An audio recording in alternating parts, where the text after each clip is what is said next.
कौशल होता कि कहिए होनी तो होके रहे, अनहोनी ना हो, तुलसी मन मैदान में तान बिछोना चाहिए। जो होता है वो होके रहता है, अनहोनी कभी नहीं होती, होनी अटल है, होके रहेगी। उसको कोई रोकने का प्रयास नहीं रुकती है। क्यों? होनी प्रारब्ध कर्म है, जो पिछले जन्मों में कर्म करके आए वो होनी है। होनी का मतलब वो जो हमने किया था उस कर्म का कर्म फल है, और वो अटल है, नहीं रुकेगा। बड़ी अच्छी बात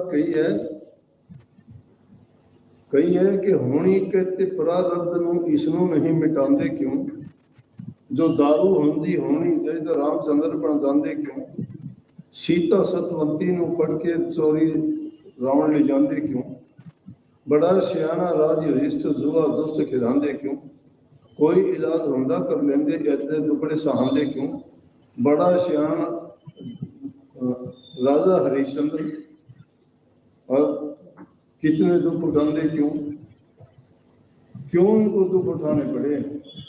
होनी थी रामचंद्र जी को वन में जाना पड़ा, माता सीता को रावण लेके गया, होनी थी। युधिष्ठिर को इतने कष्ट उठाने पड़े, 14 बरस तक जंगलों में मारे फिरे, क्यों? होनी थी वो। उस होने का इलाज नहीं था कोई, और जिसका इलाज नहीं होता, अंग्रेजी में कहावत है, what can not be cured must be endured. जिस चीज का इलाज नहीं होता वो सहन करनी पड़ती है, बर्दाश्त करनी पड़ती है, तो उसका होने का इलाज नहीं है कोई भी। तो कहने लगी वो माता जी, मैं नया सत्संगी था, सुना करता, मेरी आदत थी जहाँ कहीं भी जाता महापुरुषों के सत्संगों में, क्योंकि महाराज जी का संगति सेवा का मौका मुझे जो मिला शायद ही किसी को मिला। तो हर प्रकार की बात जब मैं उनके साथ होता था बड़ी गौर से सुनता था। तो महाराज जी उनको माता जी कहा करते थे, बैठ के बात करने लगे, कहने लगी, महाराज जी मैं तो बड़ी भागवाड़ी थी, मेरा तो भाग बड़ा अच्छा था, मैंने तो पुत्र जन्मे, देखो कितने बड़े बड़े अफसर बने, घर पे हर चीज की मौत से है, कोई कमी नहीं है, लेकिन ये निर्भाव है। लोगों को कहा इनका भाव अच्छा नहीं है, क्योंकि इनके पति तो इनके आगे मरे हैं।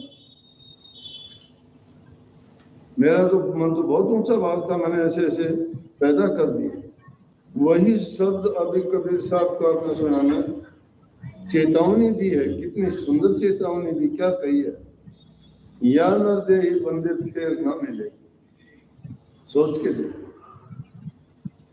सोचो कुछ पल के लिए जिस इंसान रूप में आप बैठे हुए हो, हर तोहफे से परमात्मा ने आपको नवाजा हुआ है। कितनी सुंदर आंखें दी, कान दिए सुनने के लिए, बुद्धि दी काम करने के लिए, ज्ञान दिया, समझ दी, कितना सुंदर शरीर दिया, जो चाहो कर सकते हो। 84 लाख प्रकार की योनि है, उनमें जीव कैसे कैसे कष्ट दुख झेलते हैं,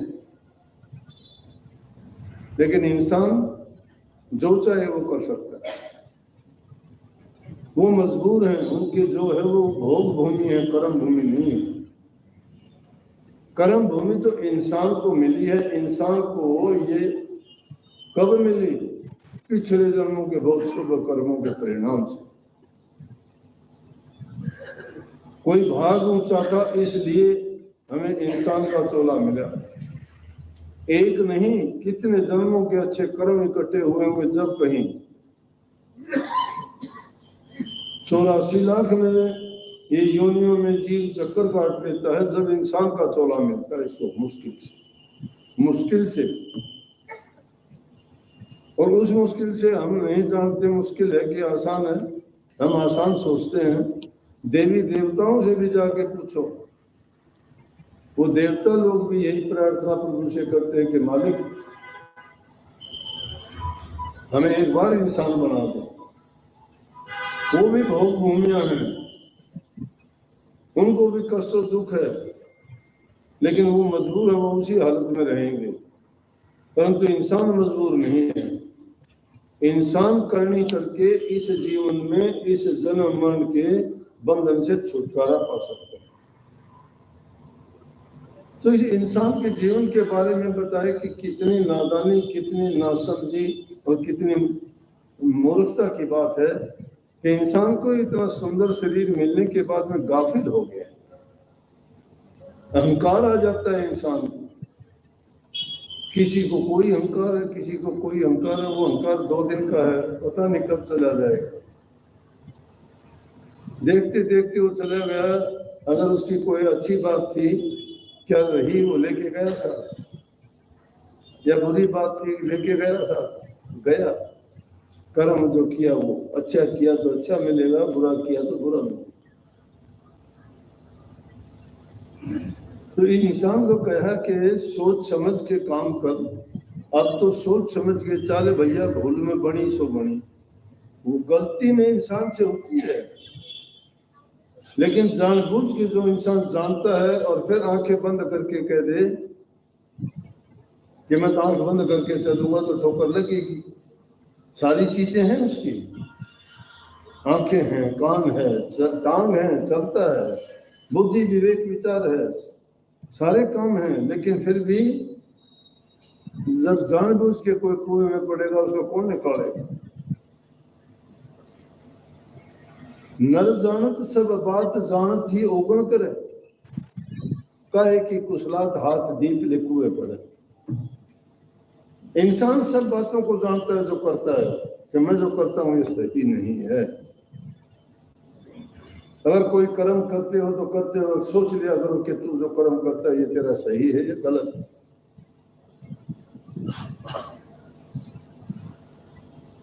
इंसान का तो कहां, परमात्मा का हम कहां एहसान मानेंगे, इंसान का ही एहसान भूल जाते हैं।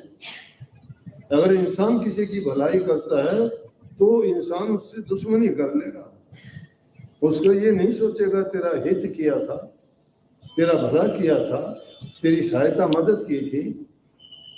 जिसका नमक खाता है इंसान उसी के साथ दगा और धोखा, बुद्धि भ्रष्ट हो जाती है। ये अहंकार है इंसान का, ये भूल है उसकी, ये कुबुद्धि है, ये दुर्मति है उसकी।